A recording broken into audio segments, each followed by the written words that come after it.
It's Sherrod again. I'm bringing you your weekly voting workshop from the Clark Historic Site in historic East Roanoke, Alabama. And this is going to be our final session of the voting workshop. I hope this has been productive and informative for any of our voters or people who want to get involved and vote. I hope it's been informative for you. And we're going to go ahead and get started with this final workshop with a recap of some of the things that we've worked on. We're going to start with the ancestors. We're going to start with our ancestors again. Dr. W.C. Patton, Odie Adams, Jerome Gray, Dr. Joe Reed, Arthur Madison, Rufus Lewis, and some others who aren't pictured here. Dr. Martin Luther King, Fannie Lou Hamer, Wilkie Clark, Malcolm X, and all of our ancestors who have worked in the past to protect and ensure voting rights. So we talked about them a few weeks ago and we honored them, and we just can't forget the people who helped bring about the Voting Rights Act and who worked to mobilize voters and protect the essential right to vote. Some of those early organizations, we talked about the Alabama State Coordinating Committee for Registration and Voting. We talked about the formation of the ADC and the significance of that. And we described this work, this early organizing work, as the blueprint. This is how they got things done in the past, and these tactics still work. Organizing, mobilizing our voters. Mobilizing, educate, organize, register our voters. We vote, lead, and we change policy. So we turn our protest into participation, and then we can change some policy. But that's the blueprint.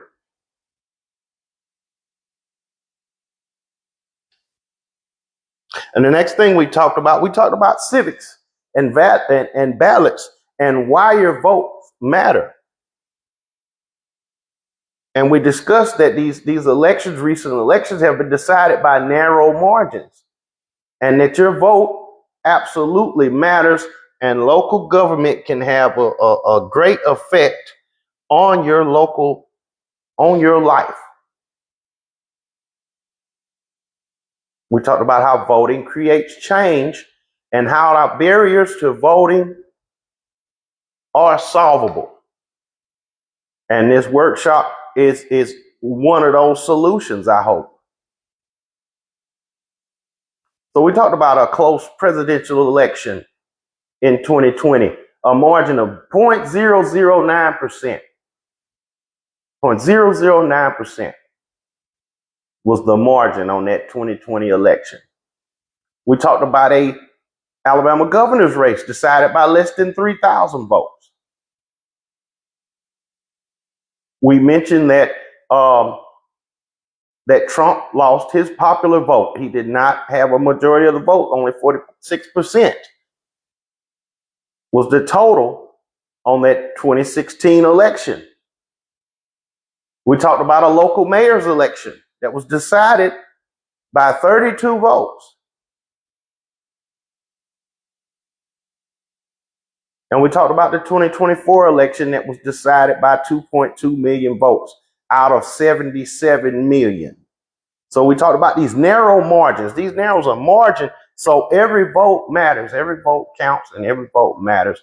And those are some of the reasons why it is important, so important for us to vote, because you do have more power than you think you do. When you vote, you choose who represents you. You decide what issues matter. You shape your community's future, and you influence others by voting. You have influence. Everyone has personal influence on your family members, your church members, your co-workers. And they see you voting, and that hopefully inspires them, motivates them to vote as well. And when you vote, you hold your elected officials accountable, because your vote is your voice. That's one of our key points that we made a few weeks ago over the course of this workshop. We've made that point. And then one of my favorite sessions, we talked about following the money.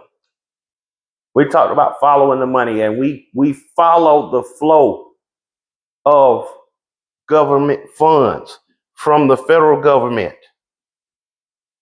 with its broad effect to state government with a significant impact all the way down to local government and direct impact. And this is one of the slides we used from that session. And we were talking about our state budget of $14.24 billion. And we followed that money all the way down through the Education Trust Fund and Rebuild Alabama Act, all the way down to Randolph County. And how your vote helps control $20 million county budget and results in roads getting paid. So your vote over to education and the school board decides how state education dollars are spent. That $10 billion education trust fund. How those dollars are spent, teachers get raises, schools get supplies, programs get funded or expanded. So we followed the money. We followed the money. We talked about the legislature being the money makers. The legislature being the money makers. The executive branch as the money spenders. And the judicial branch as the money checkers.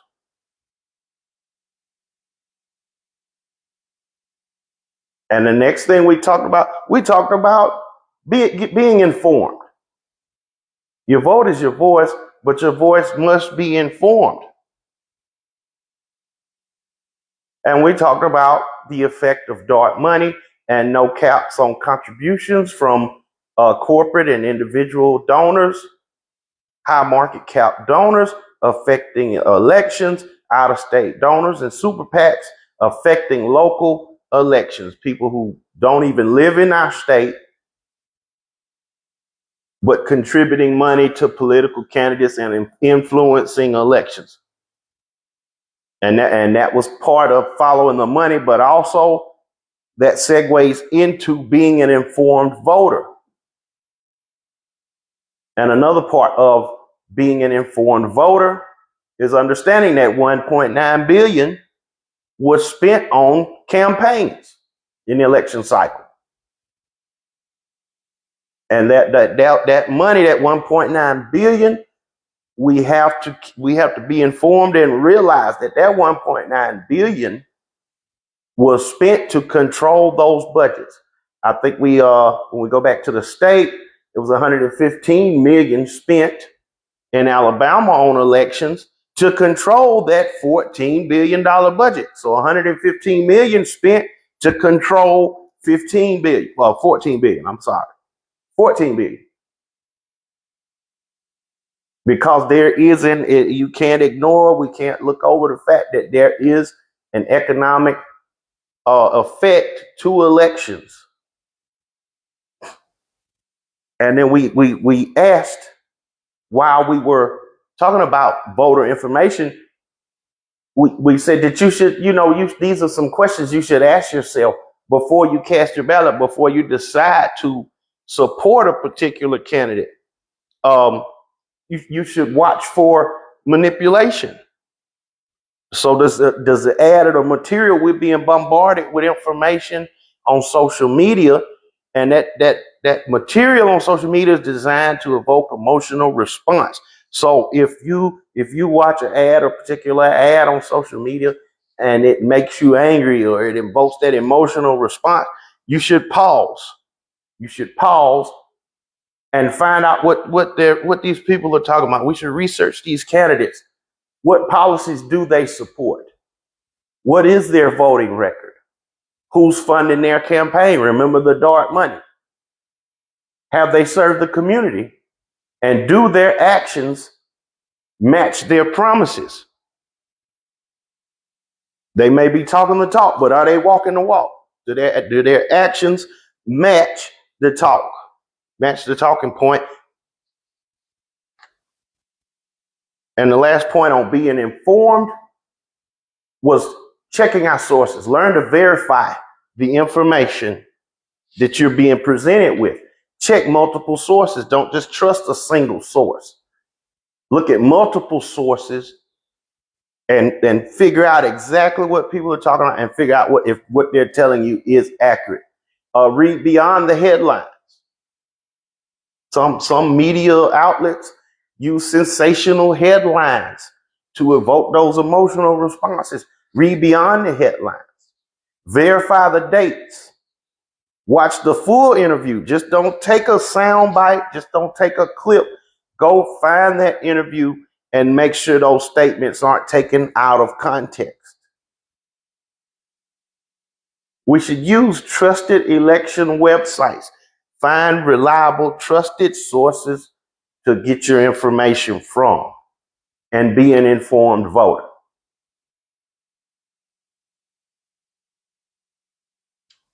Because it's all of our responsibility to be civically engaged. Because the vote is about your representation. And we talked about those budgets, but we also talked about our voter turnout. And we looked at some of these historic numbers. We looked at these historic numbers, 62% in 1968, and then 50% voting, 50 to 55% voting for 20 years. Now, voting turnout has been higher the last few years, but I cannot emphasize enough that this is a serious, serious problem. Voting turnout. Voting turnout is a very serious problem. So just for our state, and this is just an indication of how serious this is. We had a 1 week we talked about the effect of having uncontested candidates in the primary elections. And I did a little research on this subject, but basically, according to some sources, 67 to 71% of the elections in our state were uncontested or decided in the primary. 67 to 71%. So that was on statewide elections, and some of the larger elections. Out of 387 statewide elections, 300 of those positions were uncontested. Now that was on statewide elections. So on further examination for local elections, now this is only partial numbers. I was only able to look at 29 counties, but the trend was 71%. So 71% of those elections, local elections. So when I say local elections, I mean circuit clerks, I mean tax or revenue commissioners, I mean probate judges, your local elections, which aren't reflected here. I made it through 29 counties, and there was 285 uncontested elections out of 398 local elections. That's 71%. So when you combine that, you're talking about almost 600 public officials elected uncontested, won in their primaries, and essentially they were on the ballot. They were uncontested candidate in a primary or midterm election, in a general election, uncontested.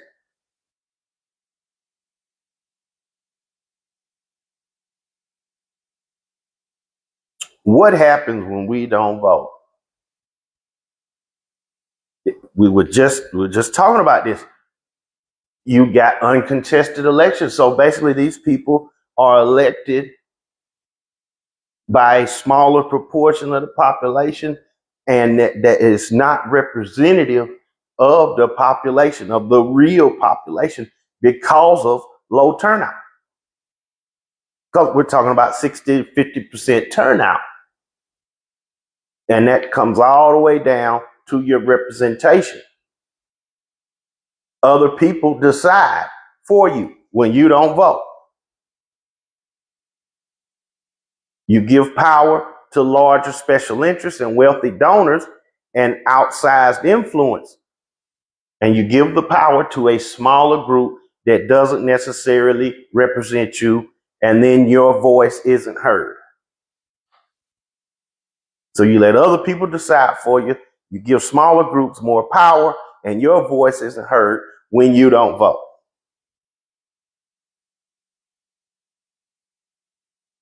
So we covered that. And that's actually a repeated slide, but that's fine. But others decide for you. Smaller groups have the power, and your voice isn't heard. That's what happens when you don't vote. So maybe we should vote. Now we're going to talk about consequences. Some of the consequences of not voting. So last week, we actually did 2 parts on the Voting Rights Act. We did 2 weeks on the Voting Rights Act, 2 sessions. And when you don't vote, your Voting Rights Act is dead. Your Voting Rights Act is dead. That's what happens when you don't vote. And I'm gonna jump on camera for a moment, because the Voting Rights Act, that was a very important session that we did on the Voting Rights Act. And the Voting Rights Act, it wasn't killed overnight. It took time to do it, and it took years and decades and cycles, election cycle after election cycle, of simply not voting. The Supreme Court majority that is now held by conservatives, if people had voted in 2012 or 2010, it is very possible that would not have happened. We just didn't vote. We just did not vote. And so those Supreme Court seats went to conservatives, and they ended up gutting the Voting Rights Act. A lot of our problems stem from simply not voting. And a lot of the solutions revolve around voting. We got to vote. We've got to vote. Let's talk about some more consequences of not voting. So, due to the Big Beautiful Bill and some other actions by our current administration in Washington, we're going to be having some health and medical cost increases. So we're talking about 58% premium increase. So a 58% premium increase. So if you're paying $500 a month for your health insurance, that means you're going to be paying $750 next year, because a lot of those budget cuts are set to kick in at the end of the year, November to December of this year. A lot of those budget cuts are going to go into full effect, and this is what we're going to see. You're going to see double out-of-pocket expenses for your health care. This is for people who are paying for their own health care. $900. You're going from $900 to up to $1,900, up to $1,900, more than double your increase. And middle class consumers could pay up to $10,000 out of pocket expenses for their health care because of the loss of the subsidies from the Affordable Care Act. On the Medicare side, your Medicare out-of-pocket expenses, it will be looking at $35 copays, mandatory $35 copays. Now, this does not include the overall increase in healthcare costs. Some of these costs are capped. But overall, insurance costs are expected to go up because of the loss of the subsidies from the Affordable Care Act.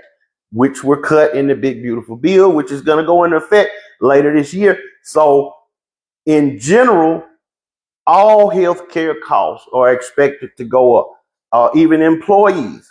So if your employer is providing insurance and they're deducting that from your paycheck, you're looking at a minimum increase of 6.5% through your employer health insurance. So that's just health insurance increases.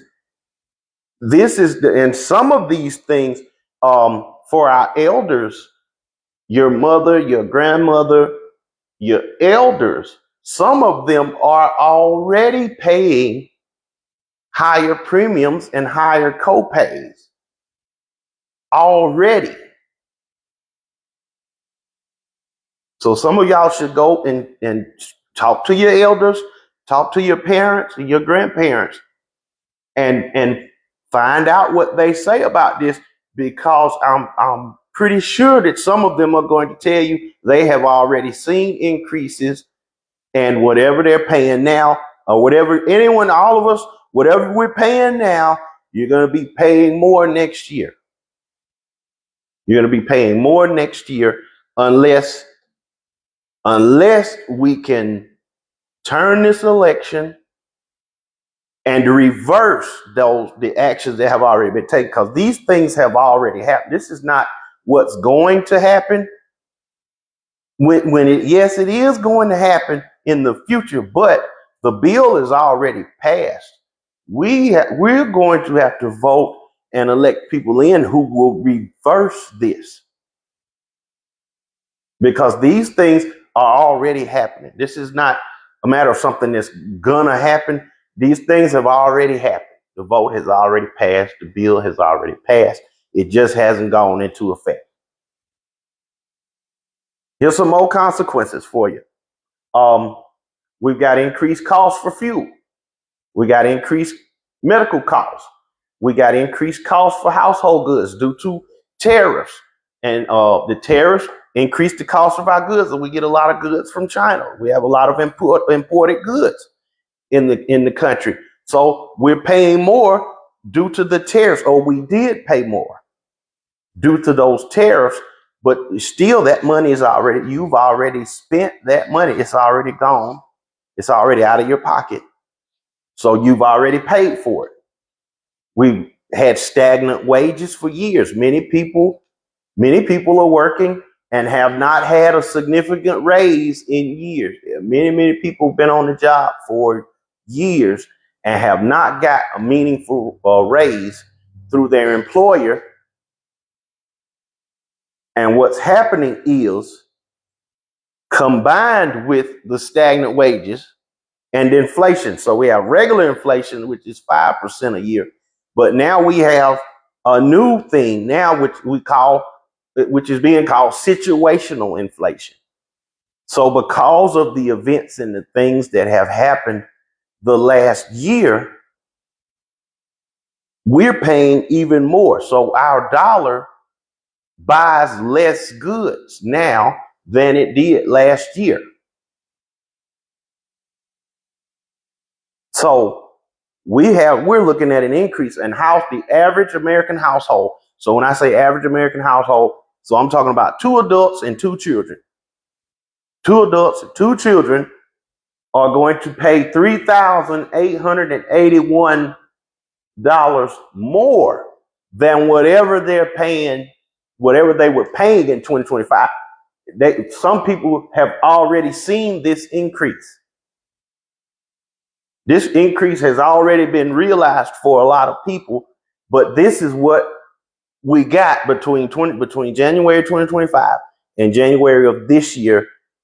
This increase is already there. So you're already paying this $3,881.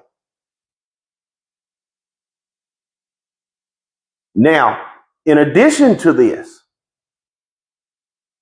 due to other economic conditions, particularly the increase in our national debt, because our national debt has increased almost 20% in a year. Unheard of, never happened before. 20%. So that was almost $10 trillion that our national debt increased in 1 year. So due to that, that's another $3,000. So every one of us, all of us, are looking at potential $6,881 a year more between the increased cost in fuel, the increased cost in household goods, the lack of raises and wage increases, combined with the loss of services and increased national debt. Everybody's going to be paying $6,800 more per year off the top. Off the top. Now, I've done many things to try to simplify this and make this bring this thing home for many people. You know, I've said it before. These are complicated issues, and it's kind of difficult, you know, to explain all of these complicated things. So I've made this slide. I've made a couple of slides to try to explain this as simply as I can. But basically, I got Ben Franklin here. I got your $100 bill here, and this is your money in 2025.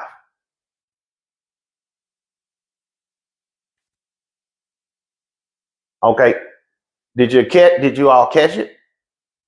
Did you see what happened?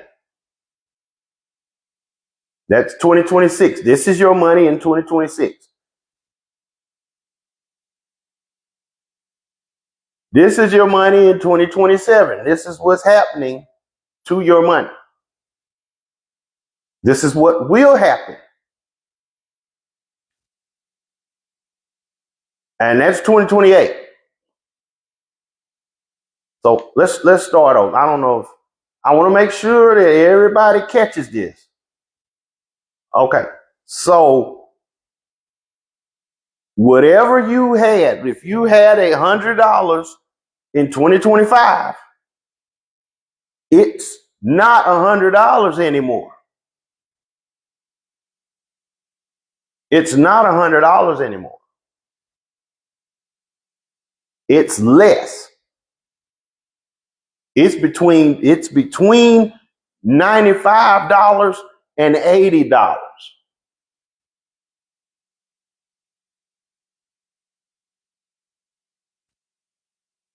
2027, your money reduced again because you're stacking the effect of that hidden inflation. It's a form of hidden inflation. When you look at the national debt, when you combine the national debt, which drives up your inflation, and when you look at the loss of the services, when you look at the increased cost of your household goods, your groceries, when you look at the increased cost of fuel, your dollar buys less goods. This is why we got to vote. This is why we got to vote.